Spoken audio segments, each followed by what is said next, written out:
அக்கா கோச்சுக்காத. ஏற்காட்டுல நீ சொன்னதை என்னால செய்ய முடியல. அருளோட ஃப்ரெண்டு மாதிரி நான் அருளுக்கு மெசேஜ் அனுப்பி வானதியும் அருளையும் பிரிக்கிறதுக்கு முன்னாடி பெரிய மச்சானுக்கு உடம்பு சரியில்லைன்னு எல்லாரும் கிளம்பி வந்துட்டாங்க.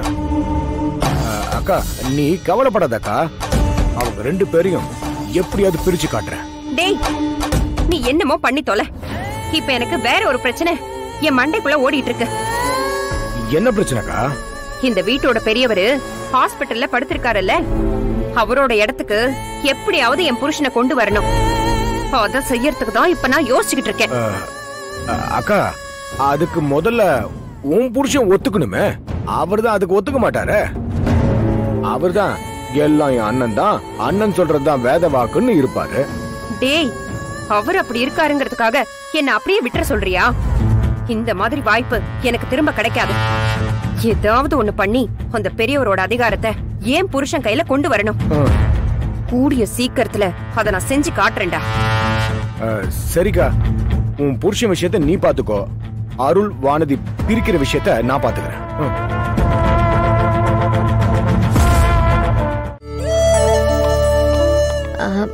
என்ன மாமா இப்பதான் வரீங்களா? ஆமாமா. சரி உட்காருங்க, சாப்பிடுங்க. நீ எடுத்து வைமா, நான் போய் கை கழுவிட்டு வந்துடுறேன்.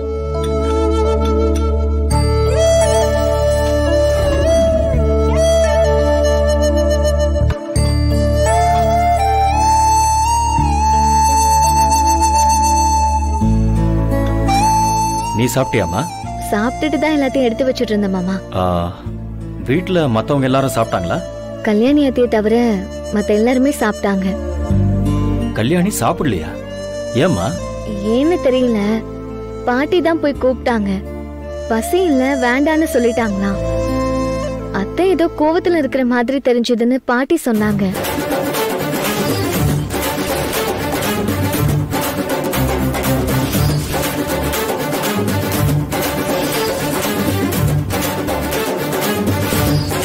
நீங்க சாப்பிடுங்க மாமா. சரி.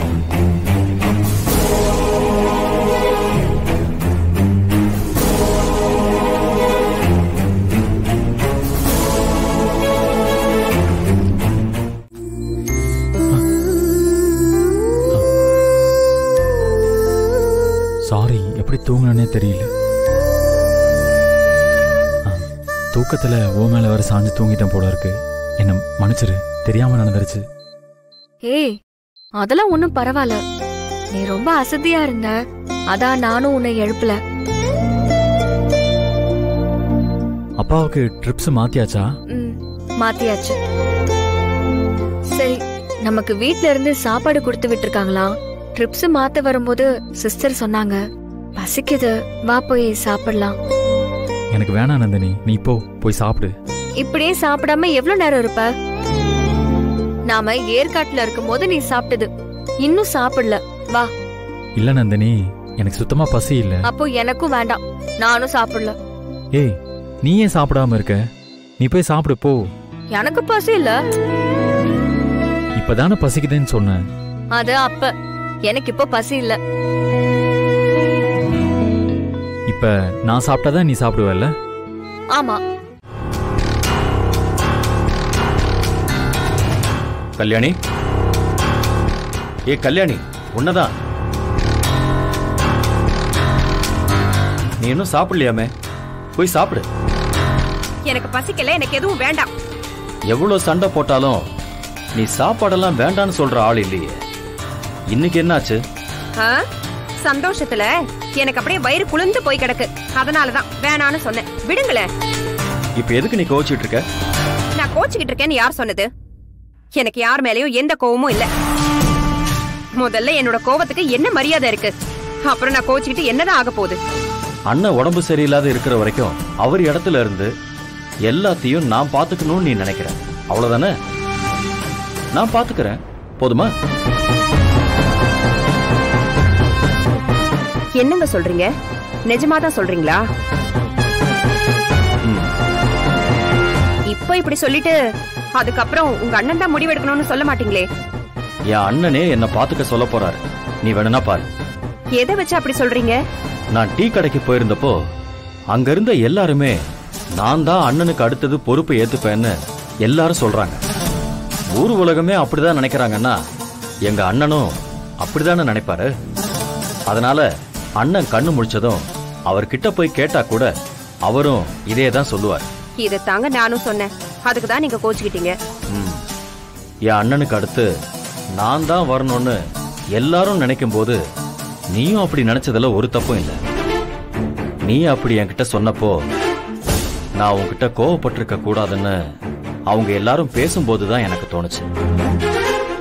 நீ ஆசைப்பட்ட மாதிரியே நாளைக்கு நிச்சயமா நடக்கும். இப்ப போய் நீ சாப்பிடு. எனக்கு இப்பதாங்க ரொம்ப சந்தோஷமா இருக்கு. கொலை பசியில இருக்கேன். நான் போய் முதல்ல சாப்பிட்டு வந்துடுறேன். இப்ப குணசேகரனுக்கு நாம தான் சுந்தரத்துக்கு அடுத்து வரணுங்கிற ஆசையே வந்திருக்கும். இப்ப நம்ம அடுத்து செய்ய வேண்டியது சுந்தரம் வீட்டுல உள்ள மத்த எல்லாருக்கும் கரிகாலம் தான் சுந்தரம் இடத்துக்கு வரணும்னு நினைக்க வைக்கணும். அதை எப்படிமா செய்யறது?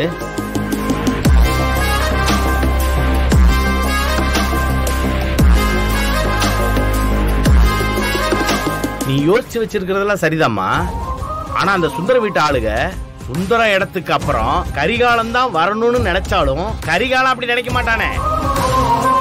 அவன் மனசை எப்படி உன்னால மாத்த முடியும்? அவன் மனச மாத்தணுங்கிற அவசியம் எனக்கு இல்ல மாமா. அப்படியே மாத்தணும்னு நினைச்சாலும் அதெல்லாம் முடியாத காரியம். அதனால அத நான் பண்ண போறதில்ல. அப்புறம் வேற என்ன பண்ண போற? சுந்தரம் இடத்துக்கு கரிகாலம் வர ஆசைப்படுறான்னு குணசேகரனை நம்ப வச்சிட்டாலே